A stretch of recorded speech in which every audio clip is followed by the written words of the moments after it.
Hi hello അസ്സാം വലൈക്കും എല്ലാവർക്കും ഹനാസ് കിച്ചണിലേക്ക് സ്വാഗതം. ഇന്നത്തെ നമ്മുടെ റെസിപ്പി സ്കൂൾ വിട്ട് വരുന്ന കുട്ടികൾക്ക് വളരെ പെട്ടെന്ന് ഉണ്ടാക്കി കൊടുക്കാൻ പറ്റുന്ന ഒരു നല്ലൊരു സ്നാക്കാണ്. അപ്പോൾ എങ്ങനെ ഉണ്ടാക്കുന്നത് നോക്കാം.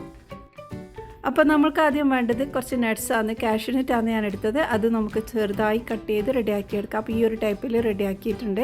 ഇനി നമുക്ക് വേണ്ടത് കുറച്ച് റേസിൻസ് ആണ്. അതും നമ്മൾ റെഡിയാക്കിയിട്ടുണ്ട്. അപ്പോൾ നട്ട്സൊക്കെ നമ്മൾക്ക് ഇഷ്ടത്തിനനുസരിച്ച് കൂട്ടുകയോ കുറക്കുകയൊക്കെ ചെയ്യാം. പിന്നെ നമ്മൾ അരക്കപ്പോളം തേങ്ങ എടുത്തിട്ടുണ്ട്. പിന്നെ കുറച്ച് നെയ്യും കൂടി ആവശ്യമുണ്ട്. അപ്പോൾ പാൻ വെച്ചിട്ടുണ്ട്. പാൻ ഒന്ന് ചൂടായി വരുന്ന സമയത്ത് അതിലേക്ക് 1 ടേബിൾ സ്പൂൺ നെയ്യ് ഒഴിച്ചു കൊടുത്തു. ഇതിലേക്ക് നമ്മൾ കട്ട് ചെയ്ത് വെച്ച ആ ഒരു കാഷ്യൂനട്ട് ഇട്ട് ജസ്റ്റ് ഒന്ന് വറുത്തെടുക്കാം. ഇനി നമ്മൾ എടുത്ത് വെച്ച റൈസൻസ് എടുക്കാം. റൈസൻസും ഒന്ന് ചൂടാക്കി എടുക്കാം.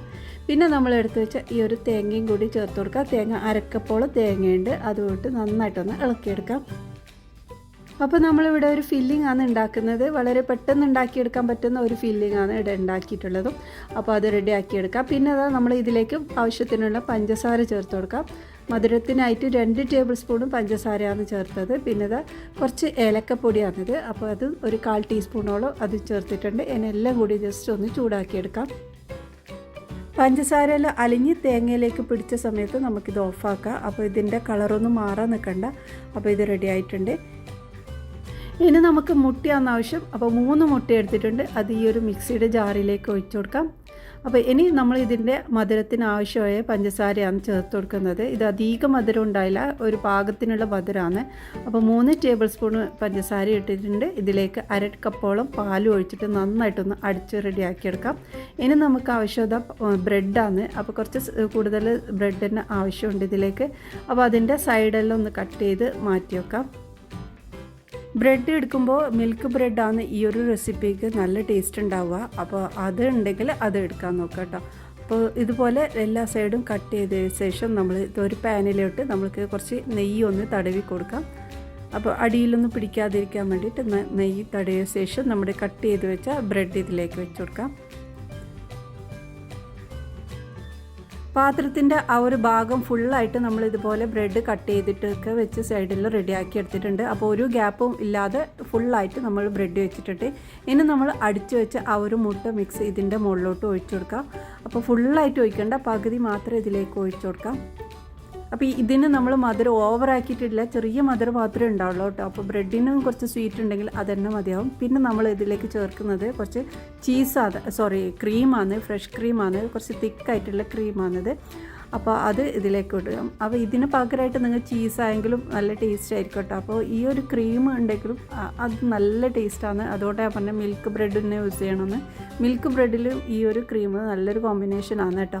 അപ്പോൾ അത് ഇട്ടതിന് ശേഷം അതിൻ്റെ മുകളിലോട്ട് നമ്മൾ എടുത്ത് വെച്ച ഫില്ലിങ്ങും കൂടി ഇതിലേക്ക് ഒഴിച്ച് വെക്കാം. ക്രീം ഇടുന്ന സമയത്ത് കുറച്ച് കട്ടിയിൽ തന്നെ ഇടണം. നല്ലോണം തിന്നാക്കിയിട്ടുള്ള അങ്ങനെയല്ല, കുറച്ച് കട്ടിയിൽ തന്നെ കഴിക്കുമ്പോൾ നമുക്ക് ആ ഒരു ക്രീമിൻ്റെ ടേസ്റ്റ് കിട്ടണം. അങ്ങനെയാണ് ഇടേണ്ടത്. കുറച്ച് കൂടുതൽ തന്നെ ആയിട്ടിടണം. ഈ ഒരു ക്രീമിന് മധുരമൊന്നും ഇല്ലാത്ത ഒരു പ്ലെയിൻ ആയിട്ടുള്ള ഒരു ക്രീമാണ്. അപ്പോൾ ഇതാ ഫുള്ളായിട്ട് വെച്ചതിന് ശേഷം നമ്മൾ ഇതാ സ്റ്റൗവിലൊന്ന് വെച്ച് കൊടുക്കാം. അപ്പോൾ ചെറിയ ഫ്ലെയിമിൽ ഇട്ടിട്ട് വേണം നമ്മളിത് ഉണ്ടാക്കാൻ. ഫ്ലെയിം കൂട്ടിയാൽ കരിഞ്ഞു പോകും. അപ്പോൾ ഇതുപോലെ വെച്ചതിന് ശേഷം നമ്മൾ ഇതിൻ്റെ മുകളിലോട്ട് ബാക്കിയുള്ള ബ്രെഡും ഇതുപോലെ വെച്ച് കൊടുക്കാം. അപ്പോൾ ഇതാ ബ്രെഡെല്ലാം ഇതുപോലെ വെച്ചിട്ടുണ്ട്. ഇനി നല്ല രീതിയിൽ ഒന്ന് പ്രസ് ചെയ്ത് കൊടുക്കുക. എല്ലാം അത് ഇങ്ങനെ ഒട്ടി പിടിച്ച് നിൽക്കാൻ വേണ്ടിയിട്ടാണ്. അപ്പോൾ അങ്ങനെ ചെയ്തതിന് ശേഷം നമ്മുടെ ബാക്കിയുള്ള മുട്ടയുടെ മിക്സ് ഇതിൻ്റെ മുകളിലോട്ടും കൂടി ഒഴിച്ചു കൊടുക്കാം. ഫുള്ളായിട്ട് ഇതിലേക്ക് ഒഴിച്ചു കൊടുക്കുന്നുണ്ട്. ഇനി അതൊന്ന് ചുറ്റിച്ച് എല്ലാ ഭാഗത്തേക്ക് ആക്കി കൊടുത്തതിന് ശേഷം സൈഡേക്കെല്ലാം പൊങ്ങി വന്നിട്ടുണ്ടെങ്കിൽ ഇതുപോലെ ഒന്ന് സ്പാച്ചില വെച്ചിട്ട് ഒന്ന് താഴ്ത്തി കൊടുക്കാം. ഒരു ഷേപ്പായിട്ട് കിട്ടാൻ വേണ്ടിയിട്ടാണ്. അപ്പോൾ ഇങ്ങനെ ആക്കിയ ശേഷം അടച്ച് വെച്ച് വേവിച്ചെടുക്കാം. അപ്പോൾ ഇത് ഒരു ഭാഗം വെന്തതിന് ശേഷം നമുക്കിതൊന്ന് തിരിച്ചിട്ടിട്ട് വേവിച്ചെടുക്കാം. അപ്പോൾ ഇവിടെ ഞാൻ കുറച്ച് കൂടുതൽ സമയം വെച്ച് പോയി. വെറും 10 മിനിറ്റ് വെച്ചാൽ തന്നെ ഇത് റെഡി ആയിട്ടുണ്ടാവും. അപ്പോൾ ഇത് ഞാൻ കുറച്ച് കൂടുതൽ സമയം വെച്ചുകൊണ്ട് ആ ഒരു ഭാഗം കുറച്ച് കരിഞ്ഞു പോയിട്ട്. അപ്പോൾ നിങ്ങൾ ഉണ്ടാക്കുമ്പോൾ 10 മിനിറ്റ് മാത്രം വെച്ചാൽ മതി. ഇതിൻ്റെ ഉള്ളിലത്തെ എല്ലാ ഫില്ലിങ് എല്ലാം വെന്തതുകൊണ്ട് ജസ്റ്റ് ഒന്ന് വെന്താൽ മതി പുറത്തേക്കായിട്ട്. അപ്പോൾ അല്ലെങ്കിൽ നിങ്ങൾ ഒരു തട്ട് വെച്ചിട്ട് അങ്ങനെ റെഡിയാക്കി എടുത്താലും മതി കേട്ടോ. അപ്പോൾ നല്ല ലോ ഫ്ലെയിമിൽ ഇട്ടിട്ട് വേണം വേവിച്ചെടുക്കാൻ. അപ്പോൾ അതാ നമ്മുടെ സ്നാക്ക് ഇവിടെ റെഡി ആയിട്ടുണ്ട്. നല്ല ടേസ്റ്റി ആയിട്ടുള്ളൊരു സ്നാക്കാണ്. അപ്പോൾ ഇതിൻ്റെ ടേസ്റ്റ് എങ്ങനെയാണെന്ന് വെച്ചാൽ നല്ലൊരു മിൽക്കി ബ്രെഡ് ടോസ്റ്റിൻ്റെ ആ ഒരു ടേസ്റ്റാണ്. ഇപ്പോഴത്തെ ട്രെൻഡായിട്ടുള്ള ഒരു ബ്രെഡ് ഉണ്ടല്ലോ, അതിൻ്റെ ടേസ്റ്റാണ് ഇതിനുണ്ടത്. നല്ല സോഫ്റ്റ് ആയിട്ടുള്ള ബ്രെഡാണ്. അപ്പോൾ ഇതിൻ്റെ മുകളിലോട്ട് ഞാൻ കുറച്ച് ക്രീം തന്നെയാണ് ചേർത്ത് കൊടുക്കുന്നത്. നിങ്ങൾക്ക് ഇഷ്ടമല്ലെങ്കിൽ അത് ഒഴിവാക്കാം. അപ്പോൾ ഈ ഒരു രീതിയിൽ ഉള്ള ഒരു ബ്രെഡ് റെസിപ്പി നിങ്ങളൊന്ന് ട്രൈ ചെയ്ത് നോക്ക്.